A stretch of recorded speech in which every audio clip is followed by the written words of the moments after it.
I arrived before Old Man Hours claimed me. Hey, Captain. I know, right? I don't even know if I'm going to be able to do a full stream. Just because I've had to go to bed relatively early so often lately. I also am currently engaged in a vicious battle of willpower. Because it's right there. It's like right there. Tempting me. But this is what I was doing. And goodness knows, this case is not going to finish itself.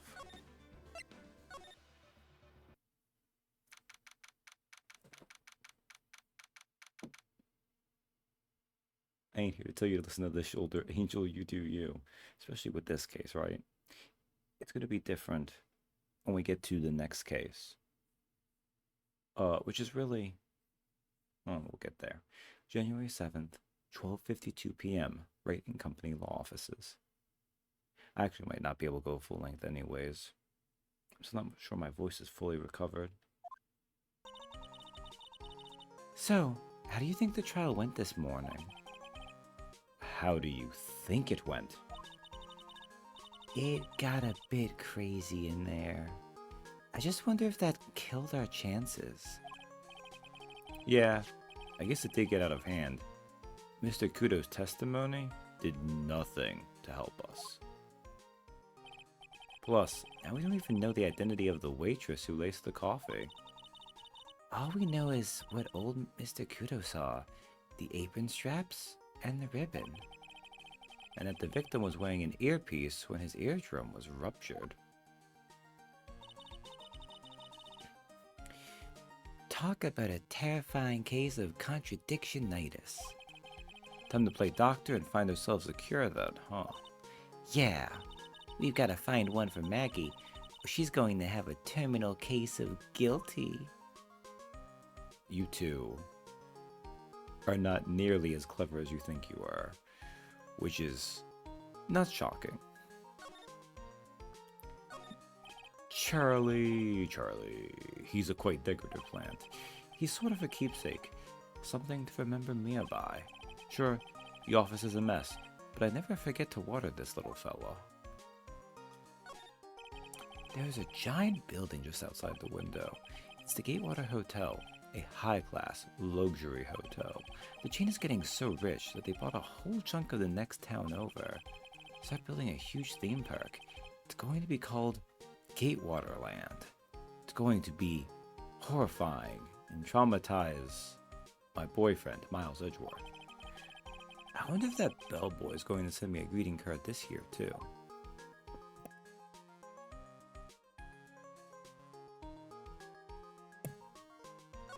Oh, not what I meant to do. Okay. I don't think any of these have been altered, but I'll do them anyways, just in case. An old movie poster. Apparently, this was the first movie that made Mia cry when she saw it a long time ago. Maya watched it recently and said she cried all night too. Which, I guess, is why it's back up on the wall. I'll have to check it out one of these days. Difficult-looking legal books stand in a formidable row. They mock me. Actually, I've neglected them for so long that they're covered in a layer of dust. I guess I should at least pretend to read them once in a while. It's my desk. I don't get to use it much, so it's still super neat and tidy from when Pearls cleaned it. So, you know,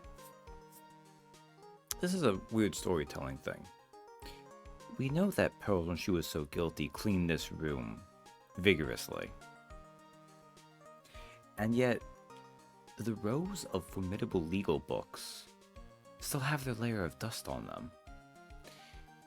Now, on one hand, I think the height dilemma explains a fair bit of this. Because, like, these ones, and maybe even these ones, are probably outside the range Pearl could easily dust. But, like, these ones, and it goes even further, we see there's these ones too. That clearly she could have cleaned. So what's the story there?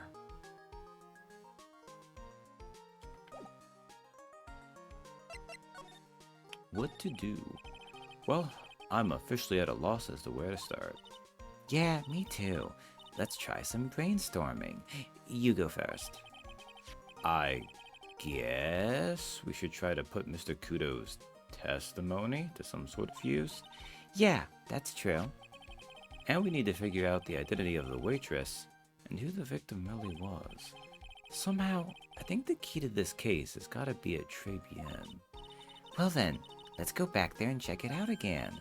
Oh, and we should drop in on Maggie and see how she's doing too. Any ideas? So, anything on your mind? Actually, there is something. Hmm? I was wondering about Zinniop. You know, like what he's like and stuff. Oh, yeah. I almost forgot about that guy. I oughta beat you so hard, you'll feel like you were smooching the express train. Phoenix Rat? You saying you Phoenix Rat? 'Cause I'm Phoenix Rat. The one and only. Actually, I've learned a little something about my doppelganger. Huh? You did? What did you find out? Oh yeah, I was working at the restaurant when I ran into Don Fonione. Ooh, Don Fonione. Let's just say he was such a terrible version of me that I wanted to sue for defamation. What's that guy's story, anyway? What does he have to gain by impersonating me? I wonder, Phoenix. Oh, we have so much to freaking present to her. I don't know if any of it's going to be relevant or not. That badge is totally useless, Nick. Huh? I mean, no one suspected that Zinniop wasn't a real lawyer. I bet he didn't even have an attorney's badge. Damn. Damn. Maya kind of has a point. I guess you're right. Or maybe he did have one, and maybe he switched your real one for a Fugazi. A Fugazi. My badge? A fake? That's a good one, Maya. Why the nervous laughter? Aha, I knew it. Your badge really is fake, isn't it, Nick? Wow, I was not prepared for that one. Like, I always do this to be thorough. And in some ways, it's kind of like playing a, oh, what's the word I'm looking for? It's like a dialogue roulette gotcha kind of thing where it's like, if you do it enough times, you'll get something worth it. A lot of times you're gonna draw your duds too. The commons. That one was pretty worth it though, I'd say. Do you know anything about this, Maya?